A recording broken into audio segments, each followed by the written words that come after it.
പാവറട്ടി വിശുദ്ധ ഔസേപ്പിതാവിന്റെ 149-ാം തിരുനാൾ ആഘോഷിക്കുകയാണ് ഈ വർഷം. പാവറട്ടിയിലെ കലാകൂട്ടായ്മയായ ടീം പാപ്പ ഫ്രെയിംസ് ഈ വർഷം ഒരു ഭക്തിഗാനമായിട്ടാണ് എത്തിയിട്ടുള്ളത്.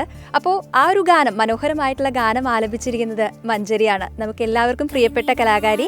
അത് മാത്രമല്ല, നമുക്ക് ഒരുപാട് പേര് ഇതിന് പിന്നിൽ പ്രവർത്തിച്ചിട്ടുണ്ട്. അവരെല്ലാവരും തന്നെ ഇപ്പോൾ അവിടെ എത്തിയിട്ടുണ്ട്. അപ്പോൾ ടീം പാപ്പ ഫ്രെയിംസിൻ്റെ ഈ വർഷത്തെ ആഘോഷം ഈ ഒരു ഗാനത്തിലൂടെ, ഈ ഒരു ഭക്തി ഗാനത്തിലൂടെയാണ്. ഇതിനെക്കുറിച്ച് കൂടുതലൊക്കെ പറയാനായിട്ട് നമുക്ക് ജെബിൻ ചേട്ടനോട് തന്നെ ചോദിക്കാം. ജെബിൻ ചേട്ടാ, എല്ലാ വർഷവും വളരെ വ്യത്യസ്തമായിട്ടുള്ള ഒരുപാട് പ്രവർത്തനങ്ങൾ ഈ പെരുന്നാളിൻ്റെ ഭാഗമായിട്ട് ചെയ്യാറുണ്ട്. ഈ വർഷം 149-ാമത്തെ തിരുനാളാണ്. അപ്പോൾ അതിൻ്റെ ഭാഗമായിട്ട് ഒരുപാട് കാര്യങ്ങൾ ചെയ്യുന്നുണ്ട്. അതിലൊന്നാണ് ഈ ഗാനം അല്ലേ? അപ്പോൾ നമുക്ക് അതിനെക്കുറിച്ച് എന്താ പറയാനുള്ളത്? പാവറട്ടി പെരുന്നാൾ എന്നുള്ളത് പാട്ട് പെരുന്നാൾ കൂടിയായിട്ട് മാറ്റാനുള്ള ശ്രമങ്ങൾ ഞങ്ങളൊരു 10 വർഷത്തോളം മുമ്പാണ് ആരംഭിച്ചത്. അപ്പോൾ മിക്ക തിരുനാളുകൾക്കും ഓരോ പാട്ടുകളായിട്ട് വരാറുണ്ട് ടീം പാപ്പ ഫ്രെയിംസിൻ്റെ ആഭിമുഖ്യത്തിൽ. അപ്പോൾ 2016 നമ്മുടെ ആദ്യത്തെ ഒരു സോങ് MG ശ്രീകുമാർ ആയിരുന്നു. പിന്നെ ശ്രേയക്കുട്ടി പാടി. പിറ്റത്തെ വർഷം ബിജു നാരായണനും ഉണ്ണി മേനോനും ആയിരുന്നു. പിന്നീട് ഒരു വർഷം സുജാത ചേച്ചി, അതുപോലെ ഈടെ നമ്മെ വിട്ടുപോയ പാവഗായകൻ P ജയചന്ദ്രൻ സാറുണ്ടായിരുന്നു. പിന്നെ വിധു പ്രതാപ് ഉണ്ടായിരുന്നു. പിന്നെ ആ ഒരു വരിയിൽ നമ്മളേറെ കാലമായിട്ട് ആഗ്രഹിച്ചിരുന്ന ഒരാളായിരുന്നു. 1-2 പ്രാവശ്യം ഞാൻ മുമ്പ് വിളിച്ചിട്ടൊക്കെ ഉണ്ടായിരുന്നു, പക്ഷേ കോൺടാക്ട് കിട്ടിയിട്ടുണ്ടായിരുന്നില്ല. അപ്പോൾ പിന്നെ ഏതാണ്ട് മധു ബാലകൃഷ്ണനെ വെച്ചിട്ടൊരു സോങ് നമ്മൾ ചെയ്തിട്ടുണ്ടായിരുന്നു. അങ്ങനെ ഒരു 10 പാട്ടുകൾക്ക് ശേഷം ഒരു 11ാമത്തെ പാട്ടായിട്ടാണ് നമ്മൾ മഞ്ജരി. അതും എൻ്റെ വളരെ പ്രിയപ്പെട്ടൊരു സിംഗറാണ്. ചിമ്മി ചിമ്മി ആണെങ്കിലും, അല്ലെങ്കിൽ അതിന് മുന്നിലുള്ള ഒരുപാട് പാട്ടുകൾ, ആറ്റിങ്ങരയോർത്താണെങ്കിലും ഒക്കെ. പിന്നെ സ്റ്റാർ സിംഗറിൽ നമ്മൾ ഒരുപാട് പ്രൊഫൈൽ എഴുതിയിട്ടുള്ളതാണ് മഞ്ജരിയുടെ ഒരു ലൈഫ് സ്കെച്ചും അതുപോലുള്ള കാര്യങ്ങളൊക്കെ. അപ്പോൾ അങ്ങനെയുള്ള ഒരാളെ സത്യത്തിൽ നമ്മൾ പിന്നണിയിൽ പ്രവർത്തിക്കുന്ന ഒരു പാട്ട് പാടാനായിട്ട് കിട്ടിയതിൽ ഒരുപാട് സന്തോഷം. പിന്നെ അതോടൊപ്പം തന്നെ സജോ ഞങ്ങളൊക്കെ പിന്നെ കൂടുതലും അങ്ങോട്ട് ഇങ്ങോട്ടും പുകഴ്ത്തേണ്ട കാര്യമില്ല, ഞങ്ങളൊക്കെ പാർട്ടിക്കാരാണ് കൊയറിലുണ്ടായിരുന്നത്. സജോനെ പോലുള്ള ഒരാളെ ഇതിൻ്റെ ഒരു ടീമിൻ്റെ ഒരു ഭാഗമായിട്ട് കിട്ടിയതിൽ, ആൾ ചെമ്മീൻ ബാൻഡിലൊക്കെ വർക്ക് ചെയ്യുന്ന വളരെ പ്രതിഭാതനായിട്ടുള്ള ഒരാളാണ്. അതിലൊരുപാട് സന്തോഷം. ഇനി ഞാൻ കൂടുതൽ പറയുന്നില്ല. നമ്മൾ പാട്ട് റെക്കോർഡിങ് കഴിഞ്ഞു, ഇവിടെ പോപ്പ് സ്റ്റുഡിയോയിലാണ്. അപ്പോൾ ഇതിനുശേഷം ഇതിൻ്റെ ബാക്കി ഷൂട്ടിംഗ് കുറച്ച് പരിപാടികളും കൂടി കഴിഞ്ഞ് നമ്മൾ ഈ പെരുന്നാളിന് പാട്ട് റിലീസാവുകയാണ്. അപ്പോൾ എല്ലാവരും ഇക്കഴിഞ്ഞ 10ഓളം പാട്ടുകൾ ഏറ്റെടുത്ത പോലെ തന്നെ അതിനേക്കാളും വലിയ വിജയത്തിലേക്ക് ഈ പാട്ടും ഏറ്റെടുക്കുമെന്ന് പ്രതീക്ഷിക്കുന്നു. അപ്പോൾ ഞാൻ മഞ്ജരിക്ക് മൈക്ക് കൈമാറുന്നു.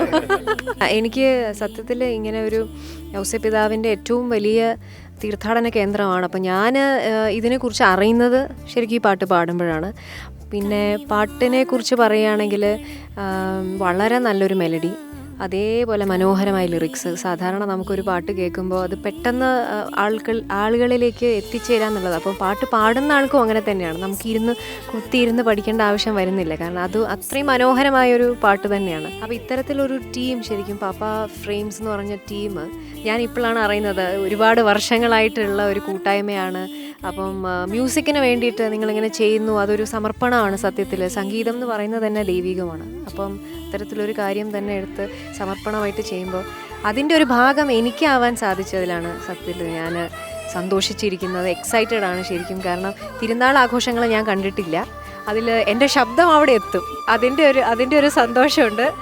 പാപ്പ ഫ്രെയിംസ് എന്ന ഈ ഒരു കൂട്ടായ്മയ്ക്ക് എൻ്റെ എല്ലാവിധ ആശംസകളും നേരാണ്. കാരണം ശരിക്കും പറഞ്ഞാൽ ഇത്രയും ആൾക്കാർ ഒരുമിച്ചിരുന്നിട്ട് ഒരു പാട്ടിനെ സ്നേഹിച്ച് ശരിക്കും സ്റ്റുഡിയോയിലേക്ക് അങ്ങനെ വരാറില്ല എല്ലാവരും. പക്ഷേ നിങ്ങളെല്ലാവരും വളരെ ഒരു പോസിറ്റീവ് എനർജി ഉള്ള ആൾക്കാരായിട്ടാണ് എനിക്ക് തോന്നിയത്. എൻ്റെ ആ പാടുമ്പോൾ നമുക്ക് ആ ഒരു ഉഷാറ്, അതിന് പറയും ഞങ്ങളുടെ ഭാഷയിൽ ഉഷാറെന്ന് പറയും.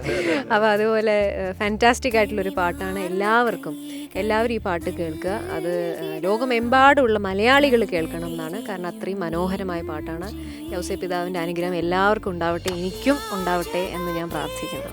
ഞാൻ ഈ പാട്ട് സംഗീതം ചെയ്തു എന്നുള്ളൊരു കാര്യം ശരിയാണെങ്കിലും കൂടിയിട്ട് ഇതിന് പിന്നിൽ പ്രവർത്തിക്കുന്ന കുറേ ആൾക്കാരുണ്ട്. നമ്മുടെ പാപ്പ ഫ്രെയിംസിൻ്റെ തന്നെ മെയിനായിട്ടുള്ള സാരഥി ജെബിൻ തൊട്ടുള്ള ഇതിനൊരു ടീമുണ്ട്.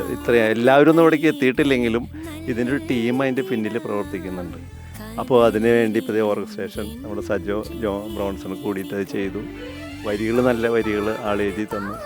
ഇത് പക്ഷേ കുറച്ച് മുന്നേ ഞങ്ങളൊക്കെ പ്ലാൻ ചെയ്ത്, അതായത് 96 പ്ലാൻ ചെയ്തിട്ടുള്ളൊരു പാട്ടൊക്കെ ആയിരുന്നു. അതിങ്ങനെ വന്ന് നമ്മൾ മനസ്സിലിട്ട് ഉരുട്ടിയിട്ടാണ് ഇപ്പോഴാണ് അത് മാമാണത്. അതെ അല്ല, കൊയർന്ന് തൃശ്ശൂർ ആകാശവാണിക്ക് വേണ്ടിയിട്ട് നമ്മൾ വിളിക്കാറുണ്ട്. 96, 30, I mean like 29 years now. അപ്പോൾ അതിന് വേണ്ടിയിട്ട് ഉണ്ടാക്കിയൊരു പാട്ടായിരുന്നു. അപ്പം ആ സമയത്ത് നമ്മൾ വേറെ ലിറിക്സ് വെച്ചിട്ടാണ് ഇത് ചെയ്തിട്ടുണ്ടായിരുന്നത്. അപ്പോൾ അതിനുശേഷം ഇപ്പോൾ ഇത് ഔസേപ്പിതാവിന് വേണ്ടി സമർപ്പിക്കാൻ വേണ്ടിയിട്ട് ഇതിനെ അതെ ട്യൂൺ ആക്ച്വലി ഉണ്ടായത് 96-ലാണ്, പക്ഷെ പാട്ടായിട്ട് ഇപ്പോൾ ഇതായിട്ട് വരുന്നത് ഇപ്പോഴാണ്. അങ്ങനെ ഇവരോട് വർക്ക് ചെയ്യാന്ന് പറഞ്ഞാൽ വലിയൊരു ഭാഗ്യ, ഇതിന് ഭാഗമാകാൻ പറ്റിയല്ലോ, വലിയ സന്തോഷമുണ്ട്. അങ്ങനെ വളരെ ഗംഭീരമായിട്ടുള്ളൊരു പാട്ടുമായിട്ട് ഈ വർഷവും പാപ്പ ഫ്രെയിംസ് എത്തുകയാണ്. അപ്പോൾ പാവറട്ടിക്കാർക്ക് മാത്രമല്ല, ലോകമെമ്പാടുമുള്ള വിശുദ്ധ ഔസേപ്പിതാവിൻ്റെ ആ ഒരു തിരുനാൾ ആഘോഷിക്കുന്ന എല്ലാവർക്കും ഈ പാട്ട് കേൾക്കാം, ഈ പാട്ടിൽ പങ്കാളികളാകാം. നമ്മളെല്ലാവരും വളരെ എക്സൈറ്റോടു കൂടെ കാത്തിരിക്കുകയാണ്. അപ്പോൾ നിങ്ങൾക്കും ഈ ഒരു ഗാനം ഉടനെ തന്നെ കേൾക്കാനായിട്ട് പറ്റും. ഇതുവരെ നിങ്ങൾ നൽകിയ എല്ലാ സപ്പോർട്ടും ഇനിയും ഉണ്ടാവണം എന്ന് പ്രതീക്ഷിക്കുകയാണ്. Thank U.